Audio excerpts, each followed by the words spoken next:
ఈ సినిమాలో full comedy. నాకైతే స్టార్టింగ్ నుంచి ఎండింగ్ వరకు ఏం నవ్వుకుంది. అసలు ఆ కామెడీ టైమింగ్ ఏంటి, డైరెక్టర్ గారు అసలు ఎక్కడ దొరికింది సార్ ఈ స్టోరీ.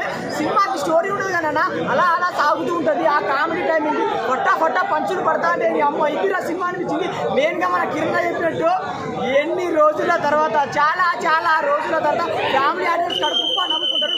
అండ్ మెయిన్గా మన నరేష్ గారి టైమింగ్ ఏంటన్నా అసలు సూపర్ స్టార్. నరేష్ గారి టైమింగ్ మాత్రం మామూలు లేదు.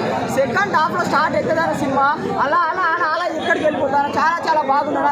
మెయిన్గా ఈ డైరెక్టర్ గారు స్టోరీ మాత్రం క్లియర్ కట్గా ఏడా వల్గాటి లేకుండా ఒక ఫ్యామిలీ ఆడియన్స్ బాగా కనెక్ట్ అయ్యే సినిమా. అండ్ నాకే చాలా బాగా నచ్చింది. అండ్ ఆ హీరోయిన్ తొడలు ఉన్నాయన్నా, వడలు ఆమె తొడలు కాదన్నా వడలన్నా. 1 కాదు 2 కాదు 10 20 30 లిఫ్ట్ ఇస్తున్నారా. 30 ముద్దులు ఉన్నాయన్నా. అవ్వా ఆ హీరోయిన్ చూడగానే నా నరాలు తెగిపోయినా అన్న. ఏం రొమాన్స్ అన్నా, అబ్బ మామూలుగా లేదన్నా. రామ్ సినిమా అంటే వచ్చిన 4 సినిమాల్లో కిరణపురం సినిమానే బాగుంది అంటున్నారు కదా. నాకు చూసిన సినిమాలు అన్న నిన్న డ్యూడ్ ఇచ్చిన దానికన్నా బెటర్ కే రాములు అన్న. మంచి కామెడీ, ఎమోషనల్ అండ్ ఒక ఎంటర్టైన్మెంట్ అన్న. Full of entertainment. Vennela Kishore Naresh గారి వారిద్దరి టైమింగ్. ఆ నరేష్ సార్ నడుముకి ఇస్తారన్న, షాక్ వస్తుంది. ఆ ఒక్క సీన్ ఉంటుంది అన్న సెకండ్ హాఫ్లో. ఒక్కొక్కరు లేచి అవుతారన్న. ఫుల్ ఆఫ్ ఎంటర్టైన్మెంట్ అంటే కే రాంపు.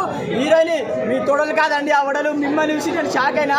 అసలు ఆకాశంలో చంద్రమా ఉంటుందో లేదో ఆమె తొడలు చూసి, ఆ మచ్చలు చూసి, ఆమె డ్రెస్ చూసి ఒవ్వన్న వల్ల అయితే కంట్రోల్ కదా. ఆ హీరోయిన్ కోసం సినిమా పోవాలా. సాంగ్స్ ఎలా ఉన్నాయి అన్న? సాంగ్స్